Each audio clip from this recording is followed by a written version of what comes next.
Good afternoon. We are the Software Center NDSU Capstone team. I am Harrison Malloy. I'm Demetrius Fenton. I am AJ Brown. And I'm Callahan Stewart. We are working for the Software Center in Sweden and by extension Linköping University. Just an overview of what we're going to be going through today. I'm going to talk about the beginning of this before I pass it on a little while later, just so that you know what to be ready for. We are working for Software Center, a company in Sweden. They have the goal of strengthening the Swedish software industry primarily by integrating research from universities with businesses in order to keep the research relevant to the software industry and bring the fresh new ideas from the schools to the businesses to keep things more competitive. More specifically, we are working under the research theme of continuous delivery, led by Christian Sandahl from Linköping University. The primary goal of the research theme is minimizing the feedback from automated tests. And the way to accomplish this in more specific manners is automating the process of test selection and prioritization with the side goal of engineering a large-scale implementation for automated test selection and streamlining the data from the test cases to the stakeholders. So one of the largest problems that Software Center's clients have is that their projects are so large that their test case repositories are unreasonable to run every time they're merging new changes. And the time that they need feedback in is much shorter than the time these tests would take to run. It might take a day to run the entire repository of tests, which is unreasonable for continuously integrating changes. And a lot of these tests may be duplicates and they may have similarities with other tests, so we wanted to test the builds before merging to the production server. So our solution for that is implementing a Jenkins plugin, and that's going to determine the similarity of the tests. So you could select a subset of tests that would be targeted at the new changes that have been made in the project. The Jenkins plugin provides a list of those tests and their similarities, and then also runs those tests and gives you the output. The benefits of this being that it's going to be much, much faster to run just the subset of tests that are applicable to the changes that you've made. And you can still run the entire test base, say nightly, or whenever you want to do a full build of the project. This is going to save a lot of server resources and a lot of time in integrating different changes into the project. And the goal is to have this Jenkins plugin be language agnostic, so it can work on many different projects regardless of the language or implementation. You can see our schedule for sprints 1 and 2, our 1 and 2 being on the left and right respectively, including finding the test cases that we're going to be using to test our product, and read into how Jenkins works. None of us had previously worked on a Jenkins build, so getting a setup up and running that we could test on was a big part of that. And then also determining a JSON format that the tests could be parsed into and then read by standard input in the program was very important as well. All right, so now a little bit about the progress and status overview. So far, what we have completed is we at least have gathered a considerable amount of test cases to work on and converted them to a JSON template that we will be working with. We have successfully converted it from being file input for the program input to being through standard input instead. We are now going to work on getting it from setting the outputs to files to having the output go through the standard output, as that is the manner that Jenkins wants it to be in. And then now that we also have the Jenkins environment established, we can begin to restructure the program so that way it can properly integrate into Jenkins.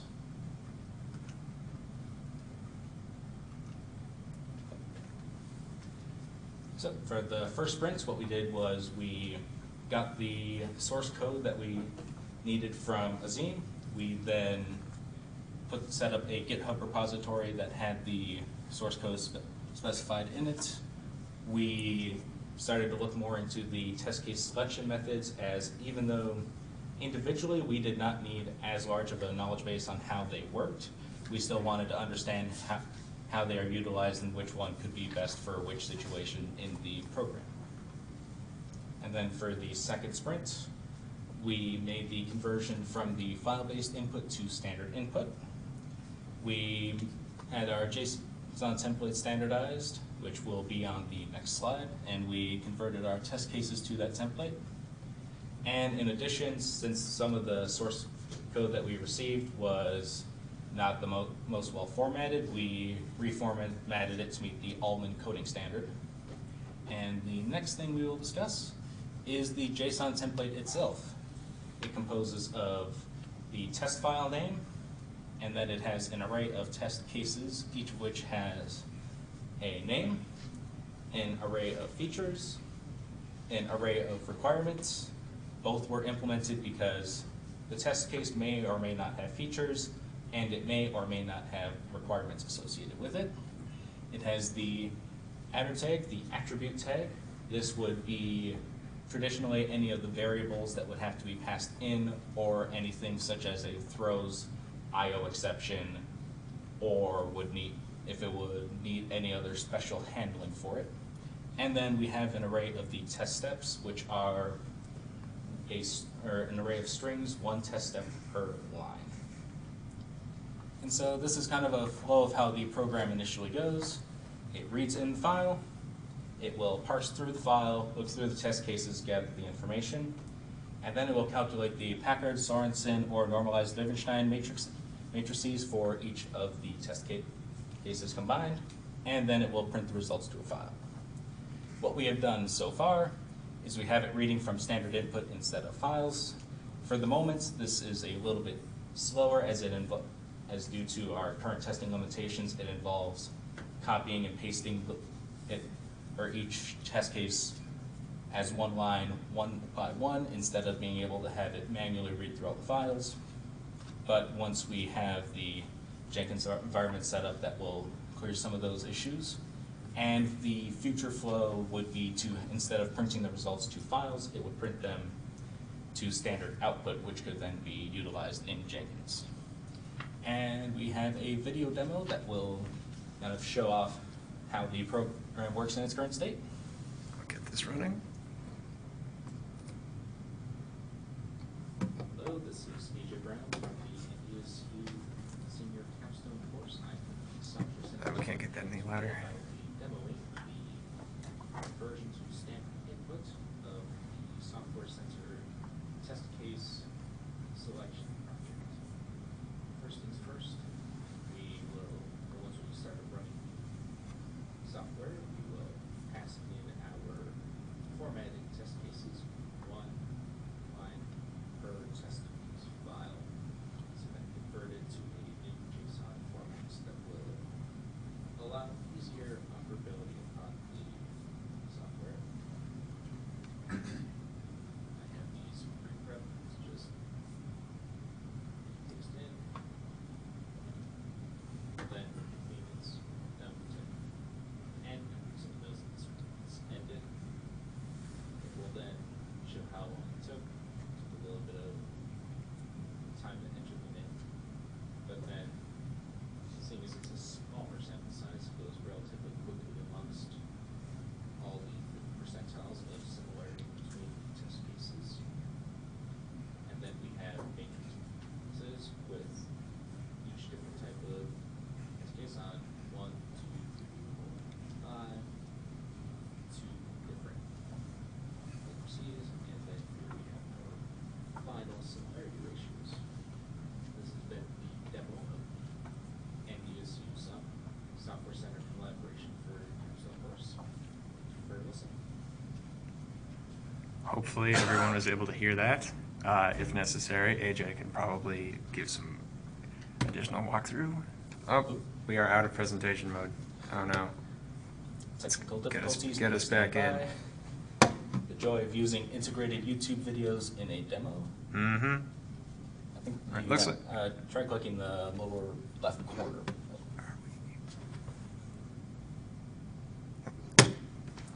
Or it was. Oh, no. No, now we're in the video again. Let's just- Click the next slide. And Yeah, let's just go to the next slide. Oops. There we go.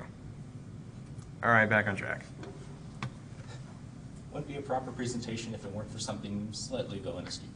So, as you can see, here are some of these, case of the sample output. We have the time it took to load in. This one took a little bit longer to properly get the cases, but then each one, for only 5 test cases gone through, it's averaging about 1.5 to 2 milliseconds per to determine the similarities.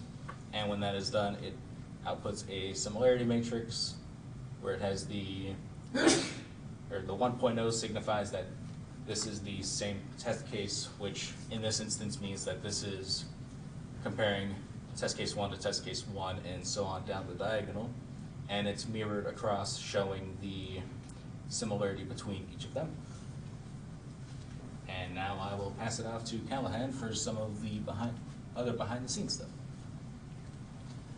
Some of the issues we faced is with team meetings, because there's such a small window each week for all of us to meet up. It was kind of hard for us to coordinate within each other, causing delays or absences. We also had communication errors due to our sponsor being in Sweden. There's a 7-hour delay, so if we have any questions or if we need to reschedule a meeting, he is most likely not in his office when we are awake. And then one of the risks that got resolved was before we could really start any of the project, we needed the source code, and it took Azim a bit longer than expected to get us the source code to get started. We should probably clarify, as Azim's name was dropped earlier, Azim is our sponsor, specifically the man we're working directly under. His name was used before properly introducing him. This is our burn down chart for our project so far. As you can see, we are about the midway point of the project, so we are on track of where we should be, with 50% of the cards completed and about 47% of our projected hours completed. And as you can see, the burn down chart does look a little weird, but that's mostly a result of us not updating our Trello cards when needed. Some reflections. There was some things we could have done better, as reflected in our issues. Those being documentation, as we were delinquent on sending in some of the weekly reports and the project specification document. Communication within the group, mostly with coordinating team meetings and working on the project itself. We could have benefited from more face-to-face meetings besides just when we met with our sponsor, and we could have benefited from more accountability within responsibilities, as we really only started assigning specific tasks about a third of the way through the project. The next steps for Sprint 3, we will be converting from file output to standard output. We will be validating the standard input, determining the changes needed for the Jenkins conversion, and researching and then beginning the implementation of the Jenkins plugin. And then for our final sprint, we will be finishing the Jenkins plugin, doing the final testing, and then verifying the final documentation, just wrapping everything up. Is there any questions? Yes, I had one. You showed the time for calculating the matrices. Seems fast, but you said it was a small number of test cases. How well does that algorithm that you're using scale when it comes to test suites with, say, 200 test cases? The due to the way that it is calculated, as it is calculating each test case against every single other test case, it would be exponential growth. However, with the way that it is implemented, you would only need to rerun the initial finding of that whenever there's a new, or when there are new or changed test cases. You can run that once, it will know which test cases it needs for getting the full suite of test cases with this many or this much overlap. And so from that point, it is a lot faster and a lot smoother. In addition, there's the possibility of storing, or we could have it remember that, or have it only check the new test cases that are added in to further reduce time needed.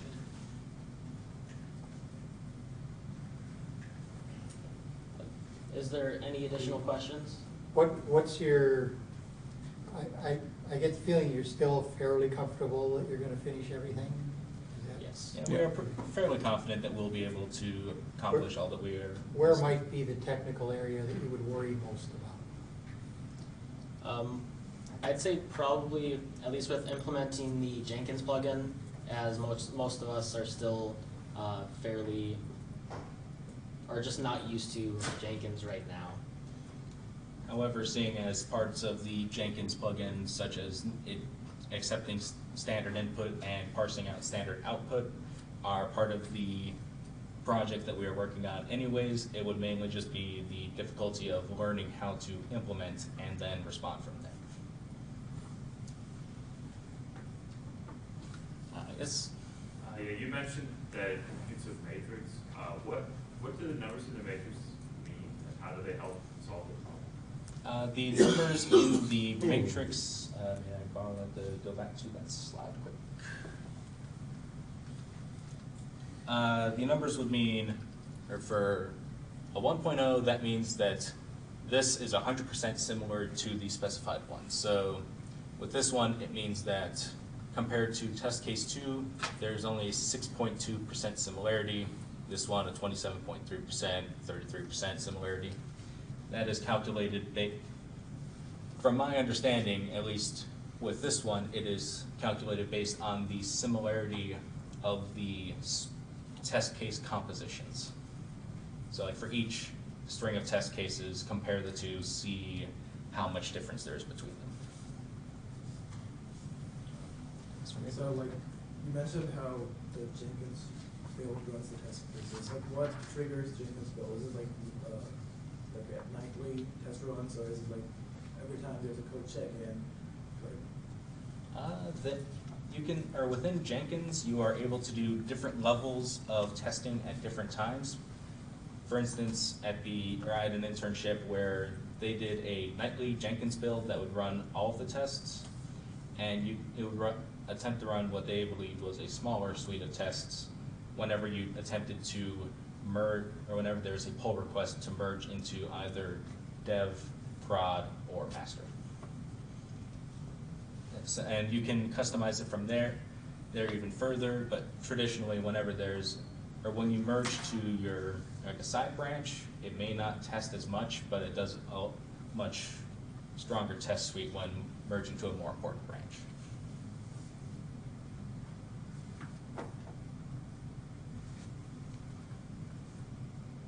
Is there any additional questions?